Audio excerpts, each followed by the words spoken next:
today? I thought it was a great college basketball game.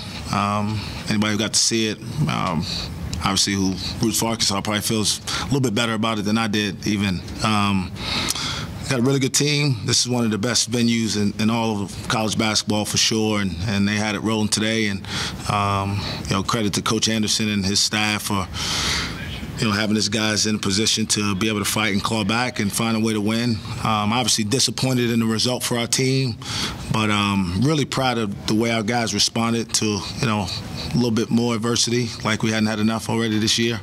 A disappointing result, and look forward to trying to get better as we move back into Big 12 play.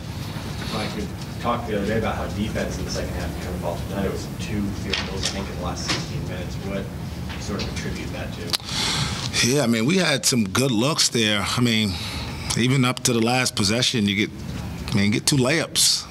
You got to make them. At the end of the day, I don't really have an excuse for it. We got to make those plays. We had several key turnovers, which again, they cripple you, especially against a team like this who thrives in transition, certainly in this building and gets the crowd into it. I don't think we ran bad offense. The results weren't there, and it's hard to say that, right? But I'm gonna go back and look at the film, I think, and see that we got good looks. They didn't go down, or we turned it over in a situation where we shouldn't have. So I do think that the turnovers were the biggest factor there. And then obviously they did a really good job on the offensive glass, and that was a major factor as well, including the game-winning shot. How tough is it on the defense when you've got a scorer like Bacon coming off the bench for Arkansas? I mean, he's a starter. I think coaches don't get into that as much. He's a really good player. He plays starter minutes. Whether he comes in off the bench or starts, he's going to play about the same, and he's going to have the same opportunity. So I don't know if maybe for their team psychologically it helps, but for us in terms of preparation, it doesn't really make a difference. You guys were up 12, and they kind of got their defense going, got turnovers and transition points. What was happening there, and how tough is it when they get it going in here with the crowd and everything? Yeah, I mean, that's part of the game. It was a really physical game, which we expected, and we didn't handle that as well, obviously leading a few turnovers. But they're a really good team. They've always been really good defensively, Coach Anderson's teams. And going back, I actually had the opportunity to play against some of the teams in this building and remember it vividly. It's hard out there as a player.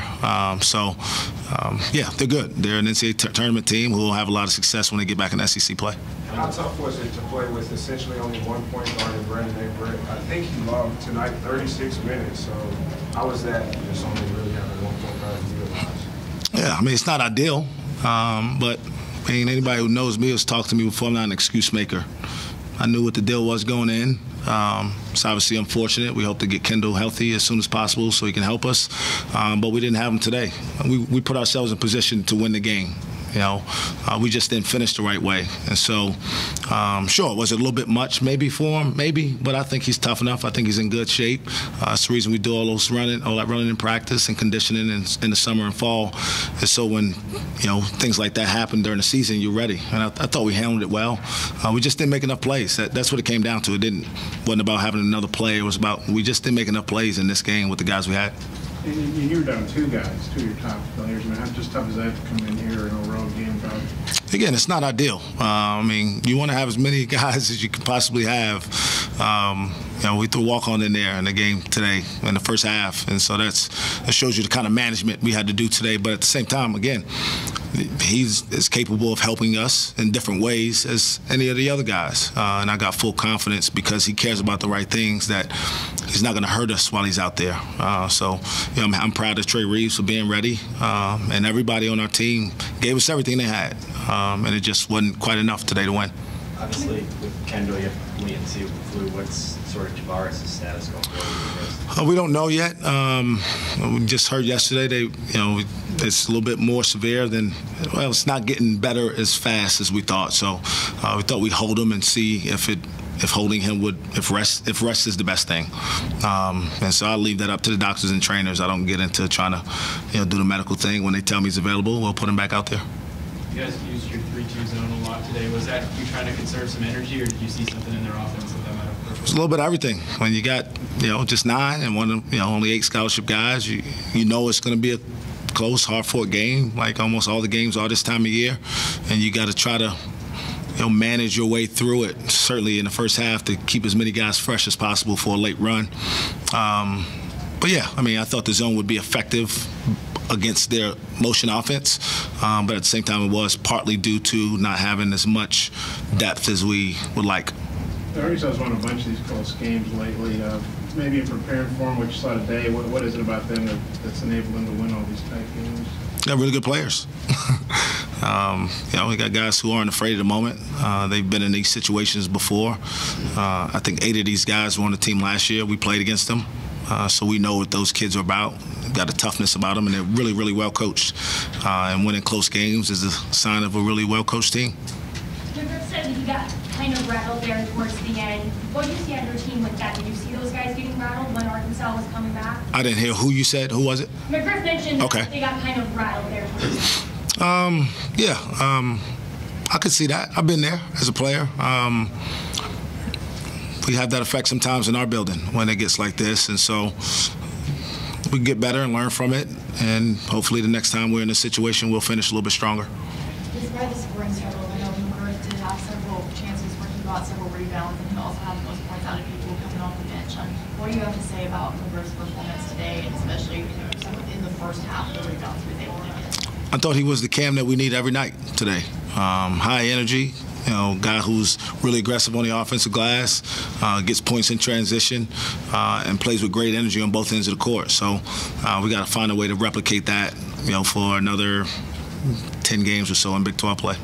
Just in general, with thoughts on the Big 12 SEC Challenge, I know several of these games have proven to be tough for Big 12 teams today. We have teams like OU losing to Alabama and then this. What do you think that says just in general about the SEC as a conference in basketball?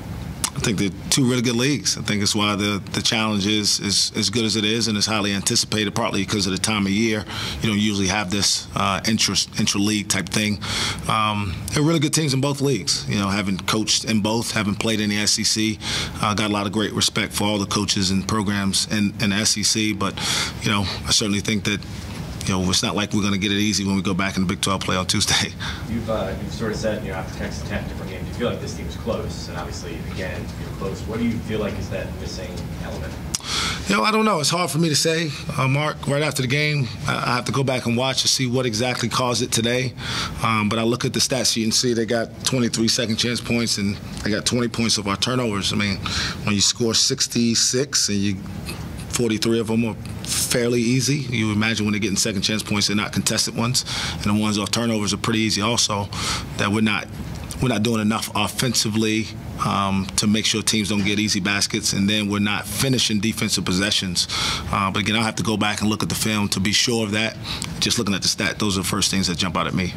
Their go-ahead bucket, it seemed like you kind of got behind you guys and caught maybe a little off guard there. Can you take me through that play? Yeah, we extended a little bit. We wanted to try to slow down Macon. We thought he'd be the guy they try to get to have an opportunity to drive.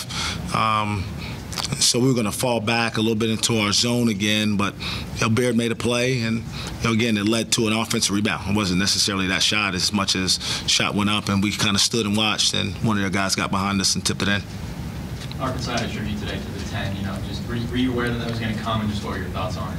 Yeah, I heard Coach Sutton would be here, and obviously today's the day that we obviously commemorate that. So our thoughts and prayers are always with those families today and always, but I appreciate Arkansas acknowledging that as well. Very classy by them. Thanks, everyone. Thank you, guys. Safe travels.